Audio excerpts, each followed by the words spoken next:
guys, just a quick heads up. Brian and I are about to go on Facebook Live to talk about strategies for buyers in a seller's market. Laughs will be had, tears will be shed, and I'm sure you can get something out of it. I know we will. See you there. What's up? It's Snap. This morning's coffee clip is brought to you by Raleigh Coffee Company.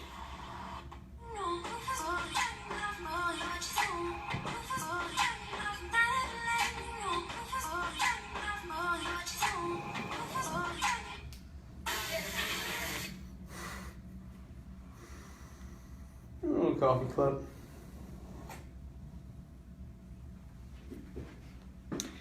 And click. Okay. Click. Okay. Bring this over here. Maybe get it slightly out of the way of your face. I always like to do this inception thing before we are up and at it. I like to see what this actually looks like on Facebook Live through this window here and that window and that window. See what's going on, man. All of the windows. What are you doing?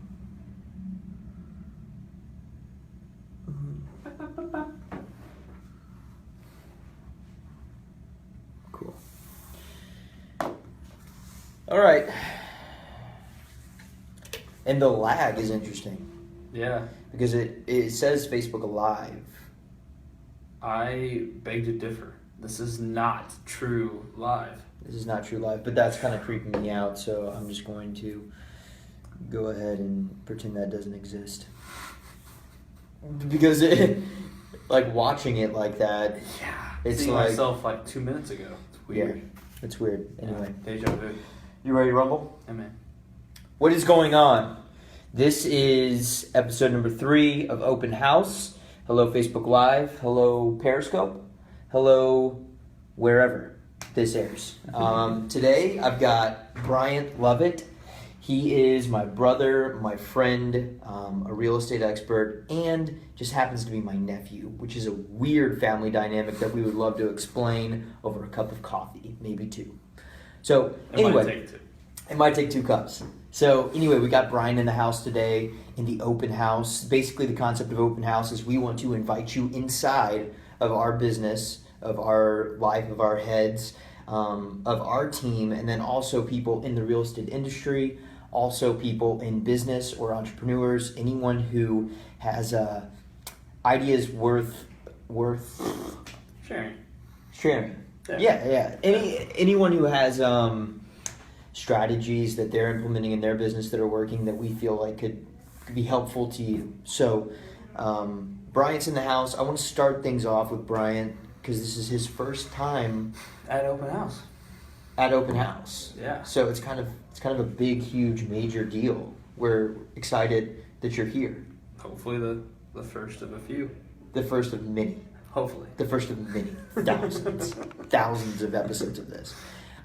Anyway, so season 1, episode 3, let's start off with Bryant, just tell us your story, kind of catch us up to speed on your life from birth to now, twists and turns along the way to get you to real estate. Yeah.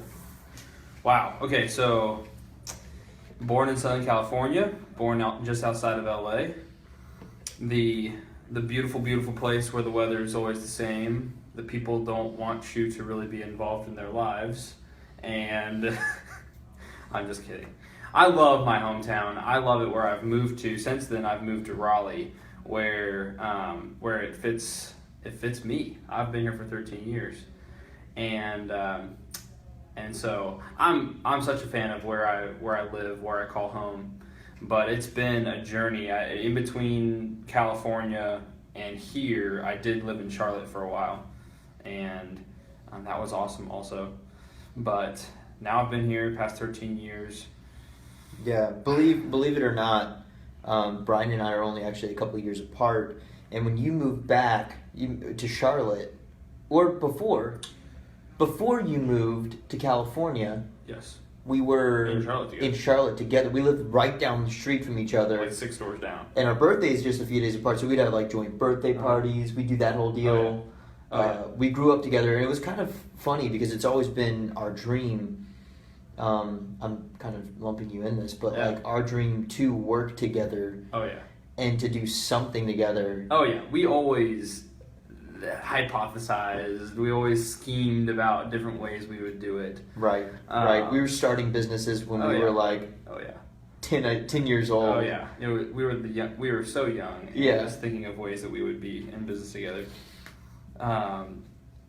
Yeah. In fact, it's funny. Some of even the platforms that we're working together on now go back years and years ago. Yeah. Which is ironic, but let's come full circle back to that. Yeah. But anyways, But yeah, so born and raised out there, love the West Coast, didn't fit my vibe as much, came to the East Coast, and you'll get to know me a little bit more. I'll explain a little bit more of my personality, but man, I've really enjoyed my time out here.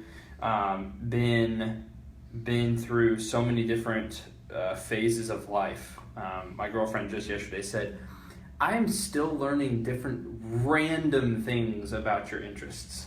Like, it's true, I have 1,000 of them. I've done 1,000 different things, and I don't hold the general mold of like the 5 things I like to do or the 5 people that I always do them with. I've been all over the map, but got into business with my parents at a very young age. Got into business with my parents at the age of 15. My dad actually branched off and started 2 businesses at the same time, and I managed one of those businesses at the age of 17. And that was, wow, what a learning experience. That adventure came to an end. Dad actually brought both of those ventures to an end as we decided to join my mom in real estate. And Mom was the creator. Nancy Lovette is my mother. She's on some of these open houses. Mm-hmm. And she is the real estate queen. So I've been able to learn a lot through her. Me and Dad joined her in that venture, but it wasn't before I took a detour twice. So before I've gotten to real estate, I was a competitive golfer for 10 years. And actually went semi-pro for a second of my entire existence in golf. Just a split brief moment. Right. Decided this is not for me. Mm-hmm. I cannot compete at this level. I cannot compete with these guys. Right. I can't continue doing this and put even more time in. I was putting like 6-7 hours a day, and when you put that much energy into something, right, and it's just a constant strikeout, it's very debilitating. Anyway, so brought the golf dream to an end. Got super into music. Me and Andrew have played music together. We've actually, Andrew's who got me into music. So I remember that one Christmas vacation. Oh, going to your house in Florida, staying up all night, learning the guitar till my middle finger bled, literally bled, trying to learn how to play this stupid guitar. Yeah. And now the student has become the master. False, very false. But anyways, but yeah, so I had that second venture of music, wanting to get into music in any way I could, start a band. Right. Toured with that for a couple of years. Tried to write an album. It's just, the musings of a young guy that just loved music. I still love music, and get to play in my church, which is like one small avenue. Right. Being able to play. That creative outlet is still there. Do you ever still play golf? I do still play golf. Every now and then I'll get out there and I'll swing the clubs, and I still enjoy it every bit as much. Right. It hasn't gone away. Yeah. Oh yeah, that itch and that desire. Yeah. When you play now, does it like kind of make you think that you could maybe, if you put the time and energy and effort back into that? Like, it does. What are the differences between Bryant, 18, 19, trying to make that happen, and Bryant late 20s. 25, yeah. Late 30, late 40, what are you? Yeah, late 30. You know what I mean? A lot changed. They say that the one thing that changed for Mickelson was that he stopped taking all the risks on the planet. He just started playing par golf, and par golf turned into birdie golf. But he stopped taking the dumb risks, and then he started winning. He won the Masters, won just about everything under the sun. Started winning, and that's what I started doing as I got older. I stopped being such an aggressive punk on the course, and I just got smarter. And I just, let's play par golf and put myself in really good positions for the birdie and the eagle. Yes. When the time is right. Which there's analogies there for everything. Man. Yeah. We'll have to bring some of those up when we get into the more real estate specific questions. But So just playing par golf. That's why I could never be good at golf. Because I only have one mode, which is aggressive and risky. Which is eagle golf all the time. Yeah, if it's not a hole in one, why am I playing? Yeah. That's the point. Yes. It's hole in ones. Yes. Par 5. And all I get is mulligans. Yeah. So. Yeah. Okay, well, so talk a little bit about, there was golf, there was music, and then I know that the musical season and the real estate season, just touch on this a little bit, it kind of overlapped in your first couple of years in real estate. Yeah. I want to do an entire open house just about that, because I think that transition in your life is huge. Sure. But not just... I won't elaborate too far. Yeah, just kind of pretty briefly touch on that. Yeah, I made the transition basically because of the way most people get into business. They get into business, or they get into the real world, asking themselves, how am I going to pay the bills? Yes. And that is the decision maker versus what's my passion, what am I good at, what's my personality, how has God created me? How do I tick? Those questions weren't going through my mind. So I am a pragmatic soul. I am. And when it comes to even dissecting ideas or brainstorming, I tend to bring things back to, will this work? Will this be pragmatic? Will this be realistic?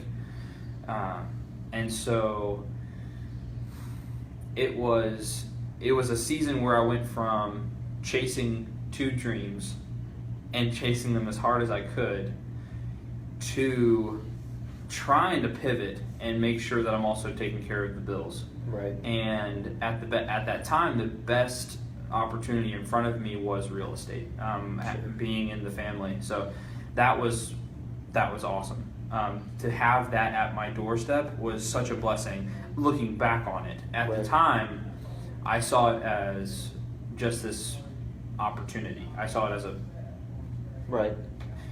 as an income earning opportunity that I didn't have to go to school for, that I didn't have to get a degree for. And so that was all it was to me. And so coming out of that golf dream, was at a crossroads. Do I go to college?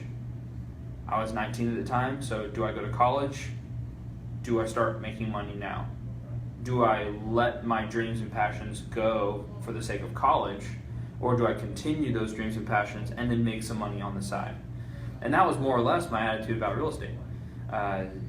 This is going to be something that makes income, as I go along, and I'm still very much going to pursue these other things, and I will not be a real estate agent for long. That was more of my brain space. Right. So we'll do an entire video on just that right there would be helpful for some people, because a lot of times we think, and I hear this a lot, because I talk to a lot of people who are in that, and we just graduated college, now what's next?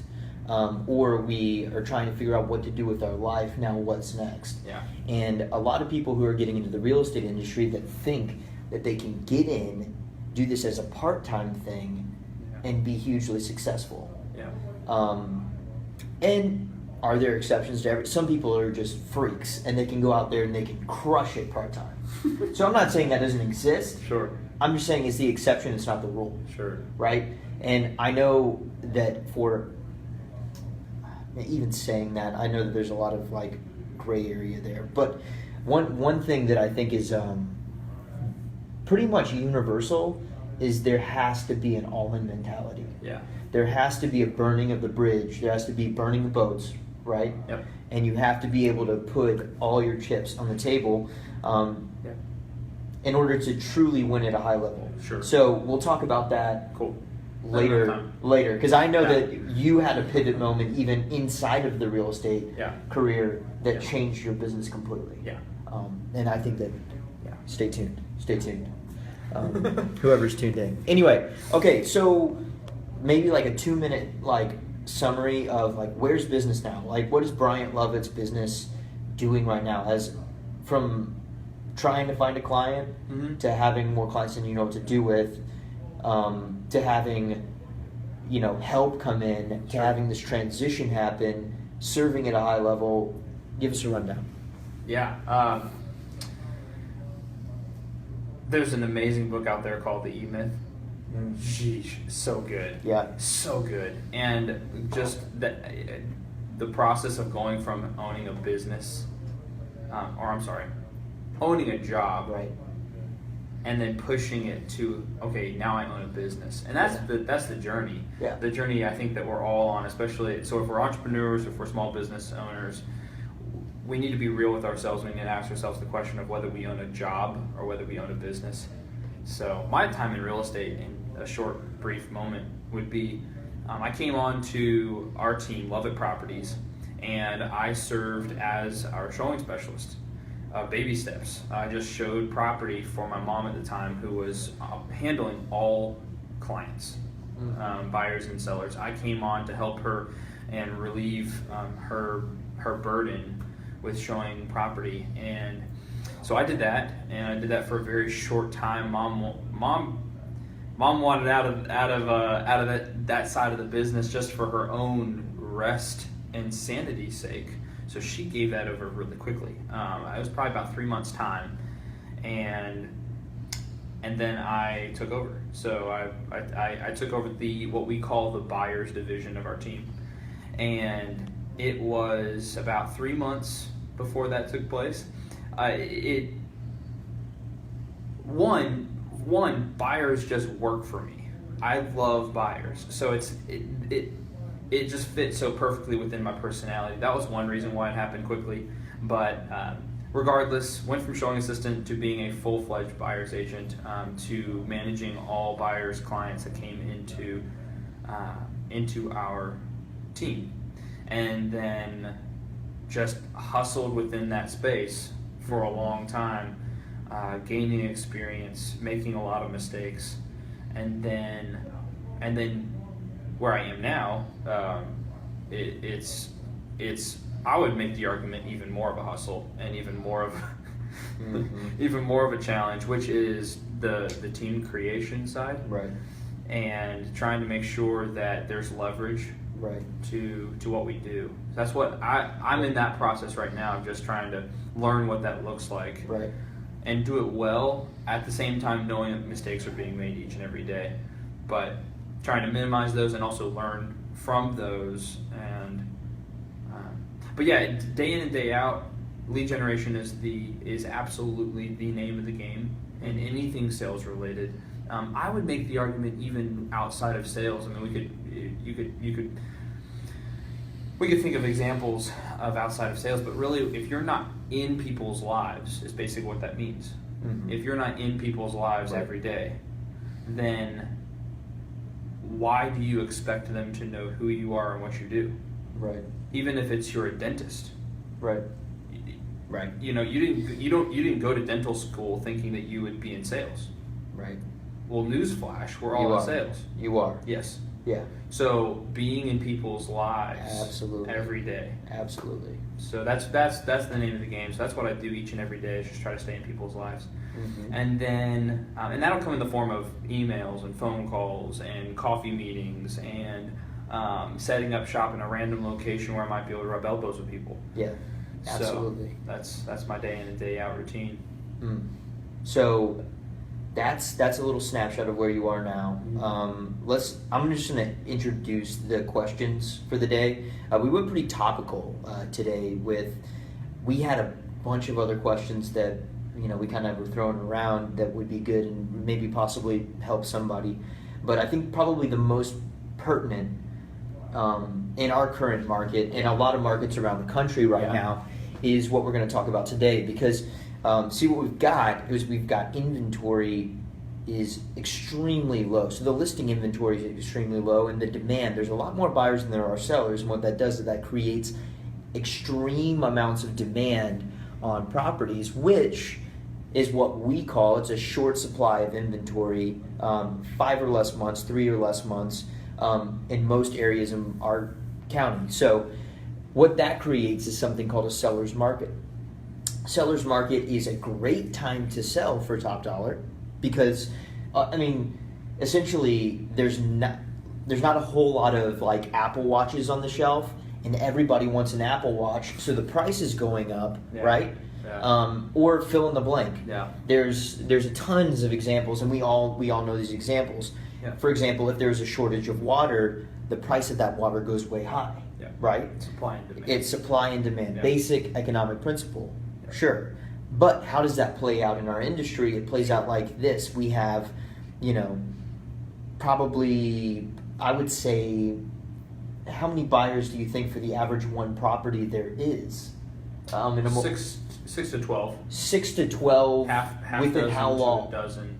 Within about a day and a half. So a day and a half, you have 6 to 12 buyers swarming this one property because they don't have much to choose from, right? So what we want to talk about today, and I'm glad Bryant's here because Bryant deals with this day after day after day after day, and I've dealt with it on the other side of the transaction from the listing side, so we can kind of have some unique perspective, I think. Yep. But for a buyer trying to get into a property, what are some strategies for both, if you're trying to buy a house or you're an agent trying to get your client into a house, what are some strategies for buyers in a seller's market? I'll just turn it, let's go wild with this. Okay, yeah. Yeah, first of all, this is Raleigh, right? So we're talking about Wake County. Well, Raleigh, Cary, Chapel Hill, the Triangle. Yeah. Here in North Carolina, we do find ourselves in a really hot pocket. So this might not apply to the same degree everywhere for those of you watching. Yeah. With that being said, the nation here in the U.S. right now is experiencing a certain level of this demand just with job numbers changing. We're seeing some positive numbers in those areas, and then interest rates still remain low. Yeah.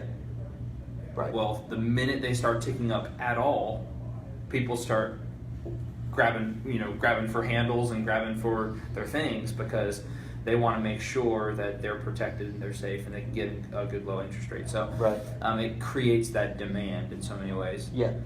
So this is to a certain degree applicable nationwide, but certainly most applicable to the market that I'm familiar with, that I'm an expert in. Yeah, because real estate is very hyper-local. It is hyper-local. Right. So this is probably, like you're saying, more applicable to the California areas. Some, Texas is good, New York, Florida. I mean, this is applicable to bigger metropolitan areas for sure. Sure. But even in some smaller markets, this still exists. Yeah. We have friends that are giving us reports in smaller markets for sure.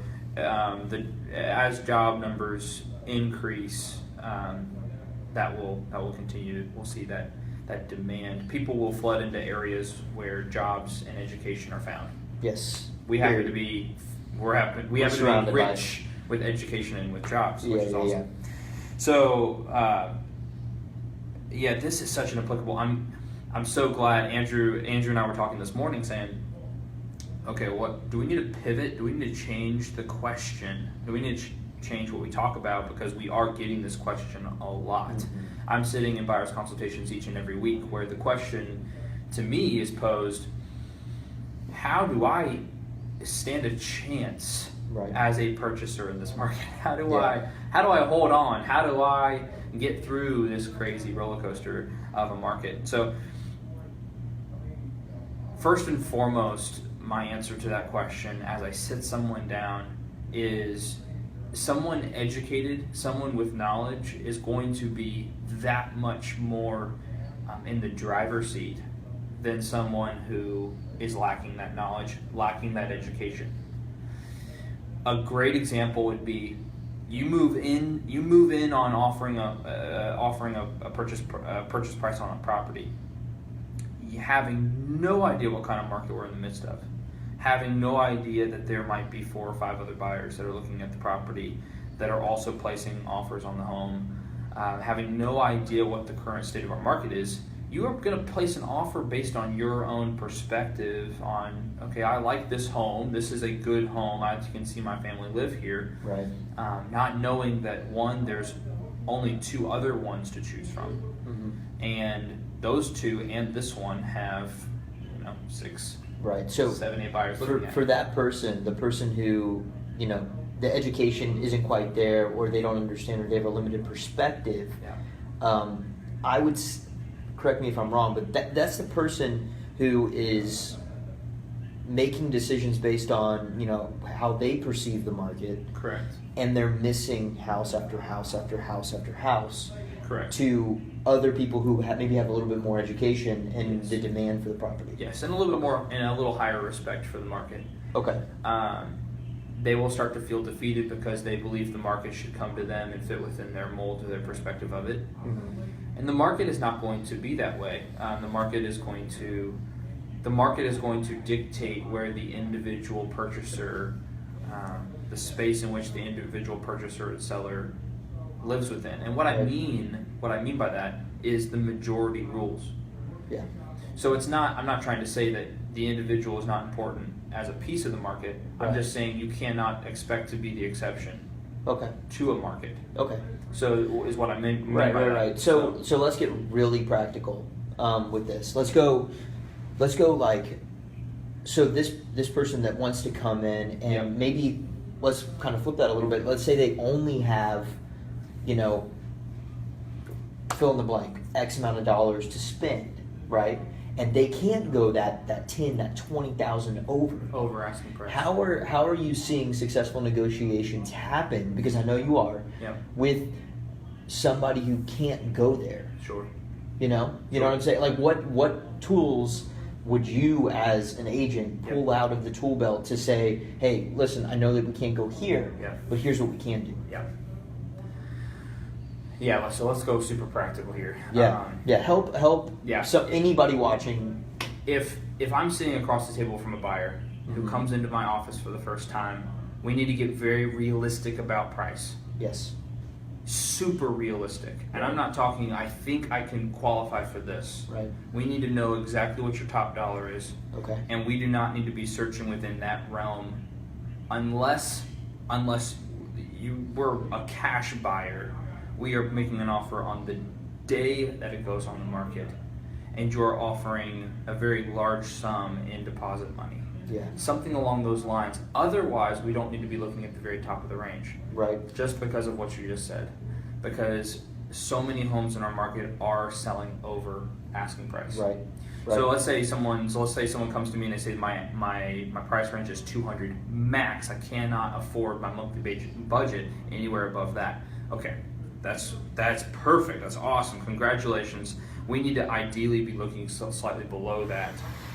I think we can shut this off right now. Like that's a great point. That is a great point. So what he's saying is that if your top dollar would be like a 200, right? That you need to be looking 175. You need to be looking, right? Yeah. Is that I want to translate you right, but like you need to be looking here to be able to get that. Yeah, we cannot, if you don't have the ability to negotiate strongly with a seller who is also looking at 5 or 6, 7. In many cases, I've had negotiation battles with 12 to 15 other buyers. Yes. So if that's what we know we're going to be going into, we can't already be at our top dollar at this seller's asking price. Right. That can't be where we live. Right. There are lots of exceptions to this. Of course. This is a very fluid thing. But for the most part, if you're in that $100 to $250, even $300,000 price range, gone. Yes. Absolutely gone. Flying off the market. So we can't push you and spend most of our time. If we want to see the occasional top dollar of your price range house, okay, let's maybe take a swing at it because you love it so much. Right. But it needs to be something we go into knowing emotionally you will probably not be the winning bidder. Mm-hmm. That's why I encourage my buyers, if this is absolute top dollar, and a lot of them don't know that, by the way. I'm just being real with everyone. So many buyers don't know that top dollar. Right. Is that because they come to you with a pre-qual maybe and not a pre-approval? They come to me with a pre-qual instead of a pre-approval. They also come to me having done calculations with a loan mortgage app, calculator, something of that sort. They've got a rough estimate. They haven't sat down with someone to say, here are my financials. Right. And here's what I'm bringing in every month. Right. And here's what I have to allocate towards my mortgage. Mm-hmm. What will this buy me with this much money in cash down on the property and down payment? Right. They're not doing that in a solid way. And so a lot of buyers are coming to me with a vague purchase price. Yes. Top dollar. Okay. So that's the first problem that a buyer will face, is if they just don't know where their top is. Right. And a lot of times they'll stay looking at that top. A real estate agent might take them out to go see homes towards that top because those are the nicer homes. Right. But they won't be strong buyers at the negotiation table. Yes. So I try to bring people just south of that so that we know we have room to move. At the end of the day, I don't want to. This is just a personal conviction. When I sit in front of a buyer, I want to know their price range so that I never cross over it. Right. There are buyers agents that will see that line as more of a vague gray line. I don't see it. Test it. Yeah, I don't like testing it. I don't want to show you a property above that line just to tease you. So yes.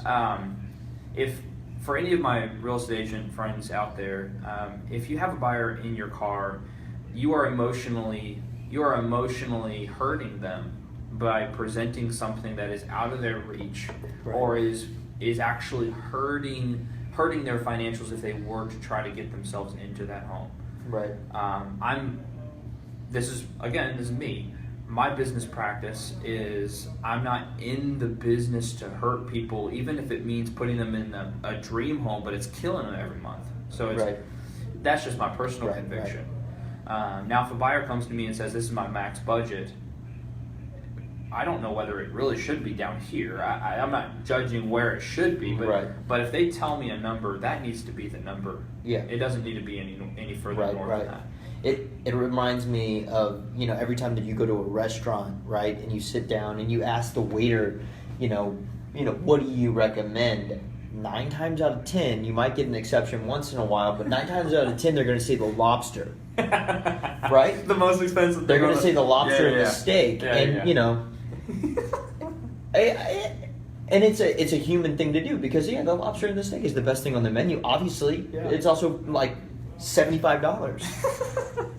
But so I see what you're saying. So let's go back into more nuts and bolts here. Yep. Okay, so first of all, know your price range and shop under to negotiate strongly. Yeah. Right. You want to be a strong negotiator if you're in a seller's market. This changes if you're not. If you're in a neutral market, like you said, 5 to 6 months of inventory. If you're in a neutral market, or if you are in a buyer's market, this doesn't apply. Right. But if you are in a seller's market where sellers are getting top dollar, if not over, then that needs to be your perspective going in. So understanding that the seller is in the driver's seat. Is in the driver's seat, right? Yeah. Because you want your client, everybody wants their client to always be in the driver's seat. The reality is in the seller's market, once you're under contract, then maybe we can talk about a driver's seat. Yeah. Maybe. Yeah. Maybe. A driver's seat shift. Right. Maybe it's like it's one of those like driver's ed where they have 2 wheels. But But I think that that's a super practical thing. Also, let's just say that, okay, let's take it one step further. You get under contract. No. You send an offer. One of your offers. You know that you're in multiple offer. Give me 3 questions that you would ask a listing agent. Okay.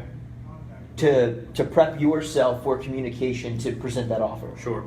That's a phenomenal question. It's also a tough one. So certain listing agents will hold It the cards depends, close of to course. this. But what do you at least ask? First and foremost, the question is being posed: does my client have an opportunity at this home? Judging on their answer to that question, I will get a lot of information. If I pose it slightly differently, if I pose it, do you have offers at the table? I might get, oh yes, we've got lots of offers, or we've got multiple offers, and they might try to pose their answer in such a question that makes their situation look stronger than perhaps it really is. Yes. If I pose the question, does my client have an opportunity at this house? There's a chance at that point that my buyer's already thinking they're going elsewhere. Yes. So making sure to ask the question correctly. That's huge. So buyer's agents out there, the quality of your answer from a listing agent depends on the quality of your question to the agent. Yeah. Absolutely depends on that. If you don't think long and hard about the question that you're presenting, and you're just flippantly throwing a question out there, then there is no telling what kind of response you'll get. So pulling back the veil as much as we can. Yeah. Of course, as a listing agent, you're getting the question, do you have other offers, all day long? So I like this question. Yes. I like this question because there's always that question, do you have any other offers? Yes. Yes, we do. Can you tell me anything about the offers? No, I can't. Will you present my offer? I have to present all offers.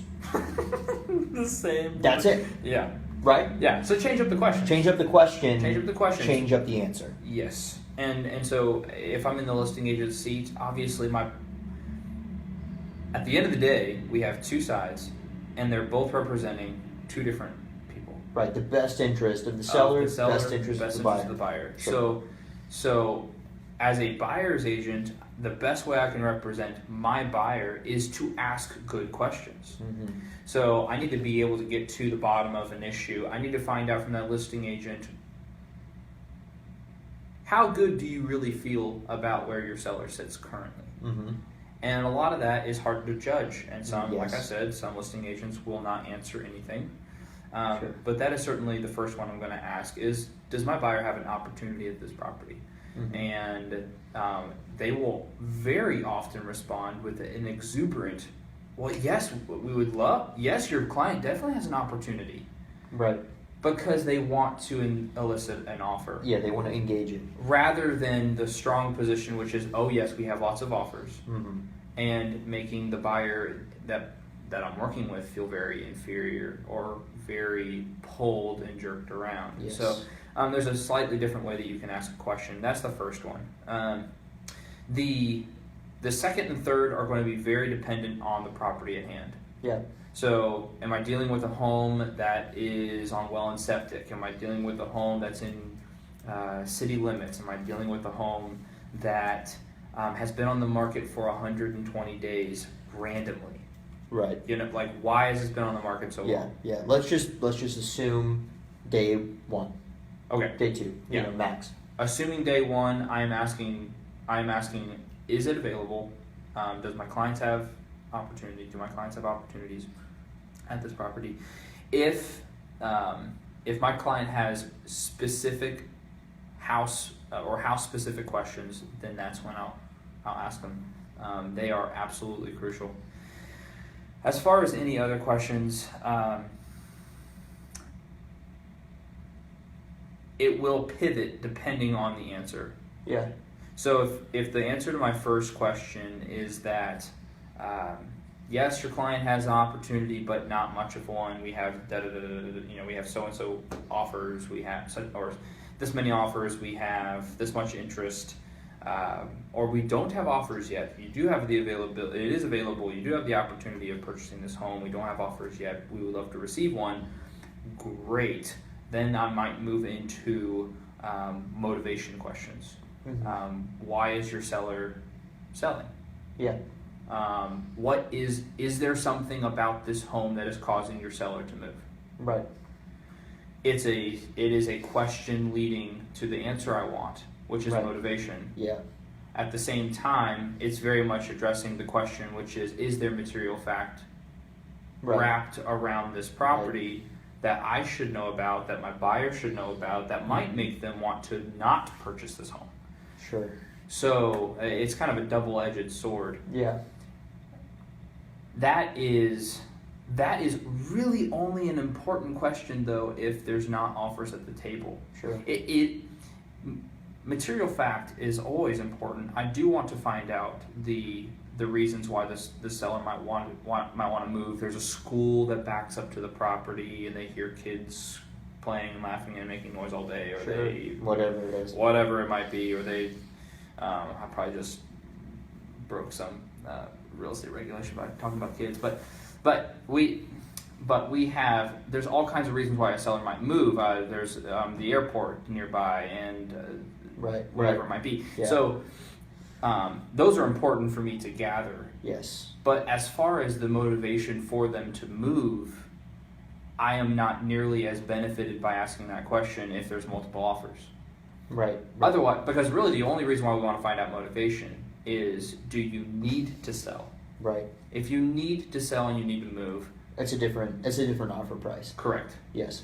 Very different. A very different offer price versus, no, we don't really need to move. We are perfectly happy here. My client will stay if they can't get their dollar amount. Yes. So there's just, and multiple offers, which is the current market that we're in, that is becoming nearly it's nearly non-existent. The whole motivation question. The motivation piece is becoming, because who's the motivated party? Right. The buyer. Right. The buyer is the motivated party, not the seller as much. The seller's motivated, but not nearly like the buyer is, and so that's why it's not as beneficial. Can we okay, so offer shot across, pick up the phone, start that dialogue with the listing agent. So this offer's been presented.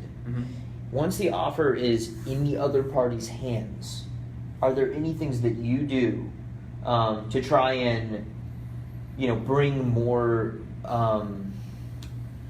weight, I guess, to that offer? To the offer? Yeah. Sure. I mean, I know that you do some things, but I don't know that they know that you do some things. Yeah. And I think that other agents can deploy some of these strategies in their business, and I think that it, coming from a listing agent's perspective, I think that some of them are very powerful. Yeah.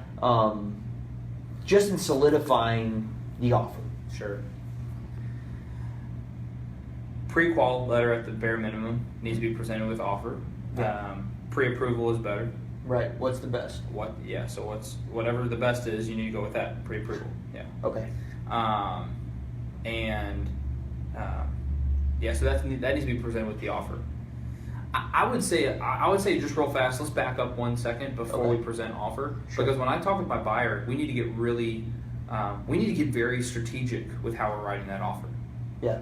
And so for you buyers agents out there, maybe you can glean from this, maybe you can't. There are certain things that you need to be looking at as far as strategy when presenting an offer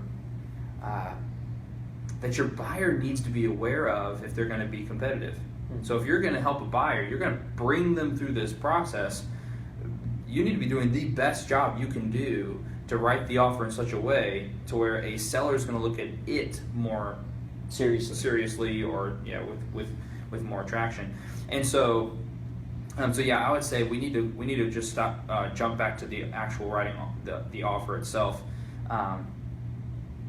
Here's a tidbit that I would like to share. Sellers aren't concerned with earnest money nearly like they used to be.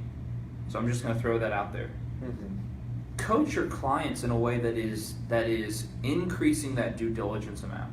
Right. That's where seriousness is found. Mhm. That's where when due diligence was a thing in our market, and I know this will be very confusing to some other markets, but when you do have a buyer presenting an offer with a certain amount of cash at risk versus a buyer that comes with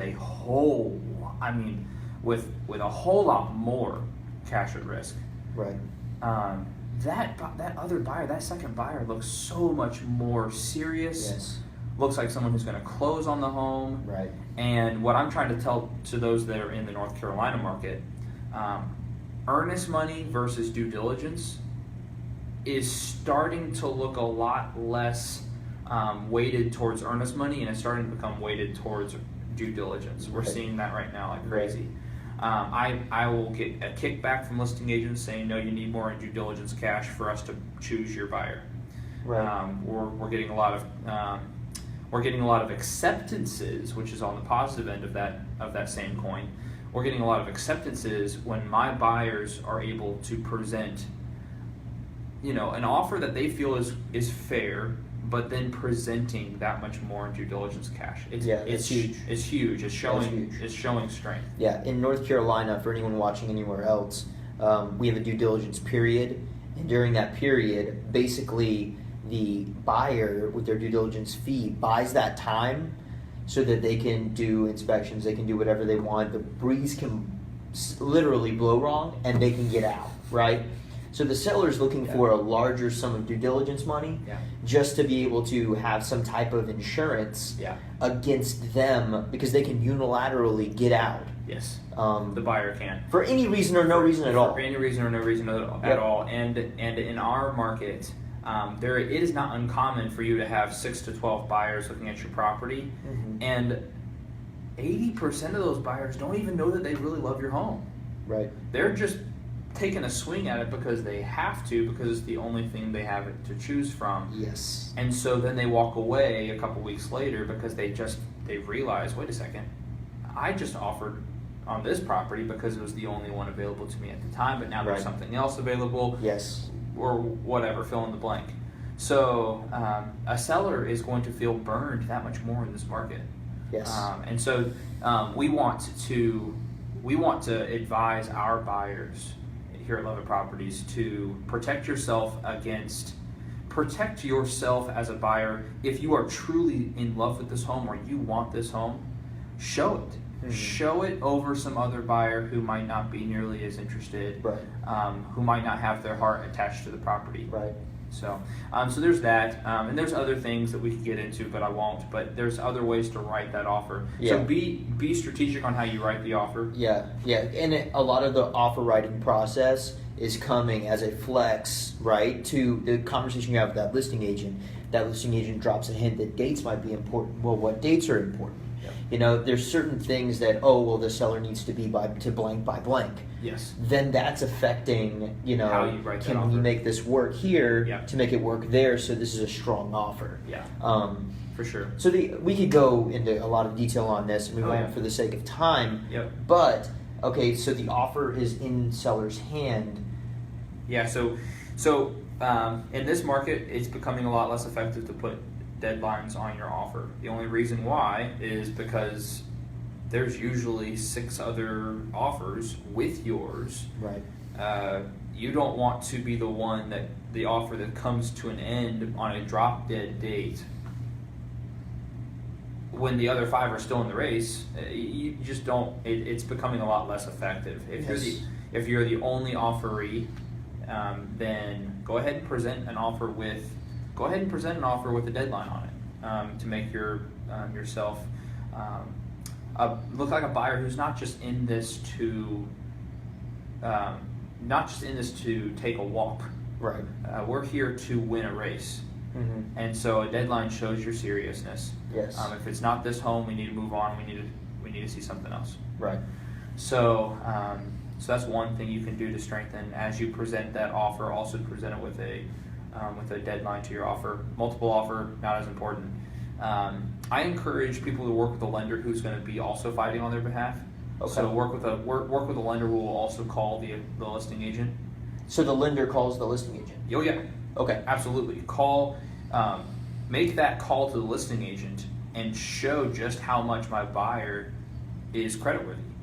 Yes. Right? Yes, I can definitely see value in that. From the listing perspective. From the listing perspective, no one does that. Yeah. No one really, very few. There's a few agents out there who do that, but most agents do not. Yeah. And that extra piece Yes. is definitely. Yeah. And also, we'll get into this in a later video when we talk about the flip of this, right? Because I think it would be good to go into a list side. Absolutely. You know, how do you handle a 10, 15 Bryants knocking on your door? All trying to be strategic. Right, trying to be strategic with that and negotiating all of those, which is interesting. But so the lender reaching out to a listing agent, I think is a very powerful move. Yeah. Very powerful. I definitely, well, shouldn't do it. Earthquake. I definitely recommend that. There are a few other things. I would say to my my fellow buyers agents out there, don't pester a listing agent. It shows your weakness.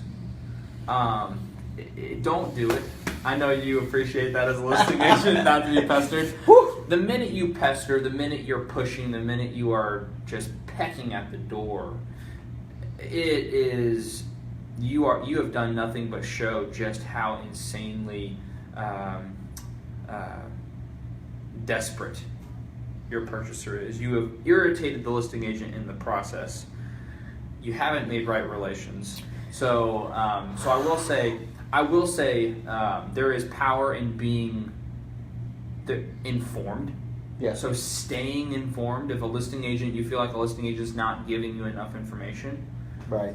Yeah. Press for information. Yes. Stay informed. But when it comes to just, hey, do you have an update for me? I know I talked to you 2 hours ago. No, I don't have an update for you. My seller will make his decision by this time. Don't keep pushing. You're an irritation, and you're also showing a weak hand for your buyer. It also, the other thing that does, just from a listing perspective, is what that actually is communicating is if we did go in your client's direction, this is what we can expect. This is what we can expect for the duration of the transaction. Sure. Yeah. Right? And as agents, I believe that, we're on the same page. I believe we're on the same page. Maybe. I don't know. Hopefully not. But as agent, all you are is you're a buffer between their client and your client. We're just managing the emotion and the details of this process. If I sense from a buyer's agent that they are the emotion in the party, I don't want to communicate that to a buyer's agent. Sure. That anything is wrinkling my feathers. Sure. Wrinkling my feathers.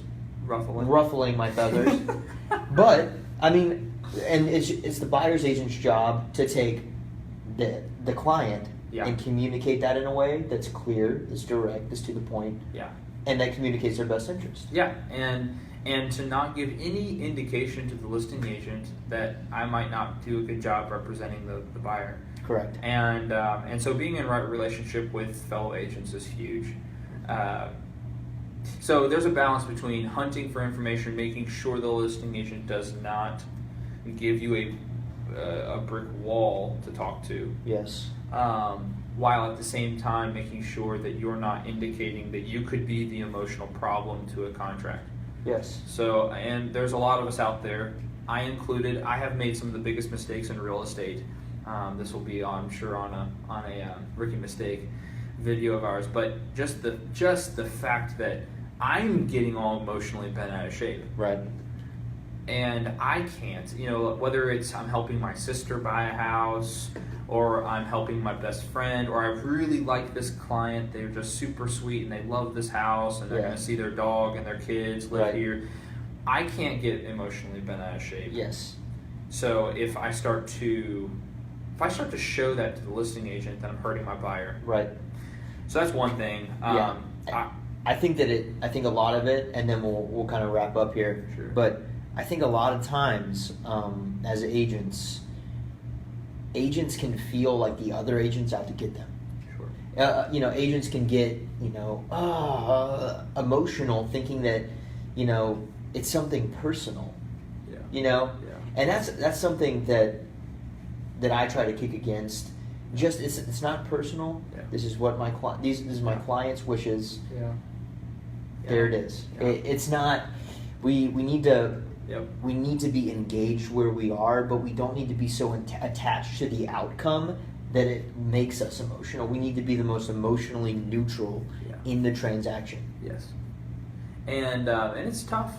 Yeah. I mean, we're promoting within Lovette Properties something that we've implemented since 10 years of being in business. Since 10 years ago, which is love the client,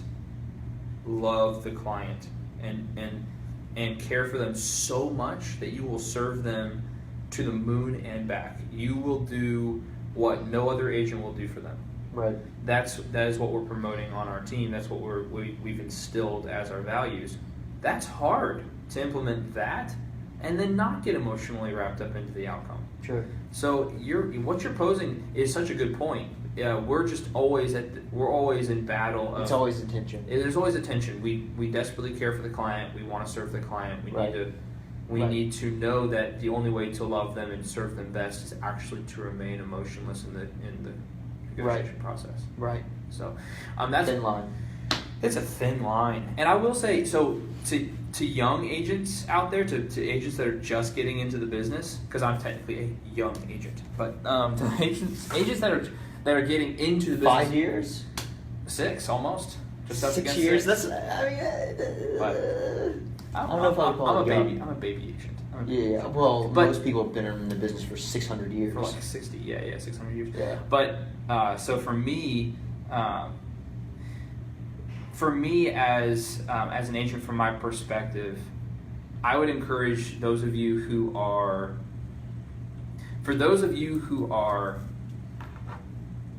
either in their first couple of years of business, or they're just starting out, or perhaps you don't do a ton of business. You do this on the side, like Andrew mentioned. You're just working on this part time. It tends to be harder to see this from a neutral perspective when you're new to the business, and you get into that negotiation process. You get to that negotiation table, and you feel like you need to somehow pull your weight for your client. So therefore, it becomes a battle with the listing agent. Right. It feels that way. Yes. The most well-run, cleanest, and honestly the most effective negotiation tables that I'm a member at are the ones with agents that have been doing this a very long time.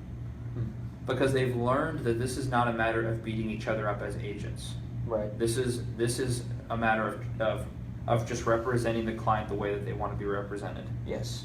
And that can be hard to understand, or at least act upon, when you're new to the business. Yes. And so to encourage you all, go to that negotiation table knowing that you are just a representative trying to come to terms with the other party, the other side of the transaction, bringing your table to a consensus, a win-win, if you will, with the other side. So that's something that I see a lot of young agents really, or agents that don't do a lot of business. A lot of agents that are doing 1, 2, 3 deals a year, they really start to take it personally. Mm-hmm. And negotiation is not that. Right. Negotiation needs to stay far away from that. It needs to stay within the realm of 2 agents that are coming together. We're both in this industry together, and let's represent our clients emotionless, if you will, and right. love the client enough to not take it to that level. Yes. Which is weird. Love enough to not be emotional. Yeah. It's a strange balance. Man, Yeah. Bryant, thank you so much for your time, sir. Dude. Open House, episode 3 is in the books. Just a quick summary. I think that so many times in life and in real estate, we think that in order for our party to win, the other side has to lose.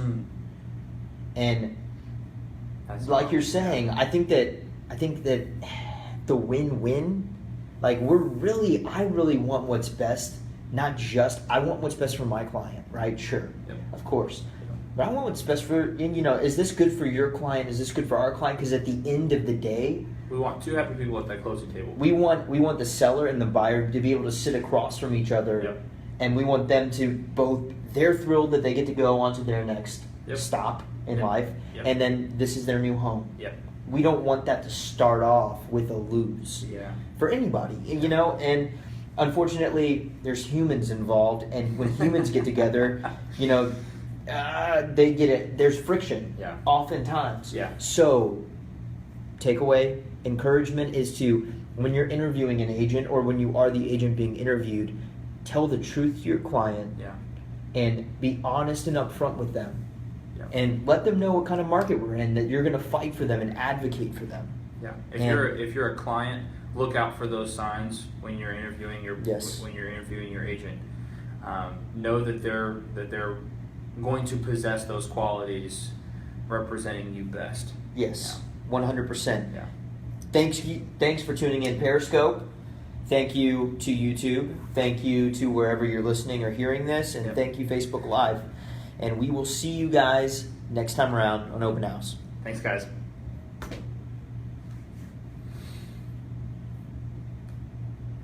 This format is fun. It definitely it definitely is going to take time to just sharpen the blade, to get more refined.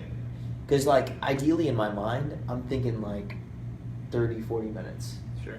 Where are we at? An hour. Yeah. You know what I mean? Fine. But hey, I think there was some really good stuff. Yeah. Did you guys get some good stuff out of it? I hope so. You guys are so smart, someone said. You guys are so smart. Oh boy. We do try. All right, on to team meeting. Peace.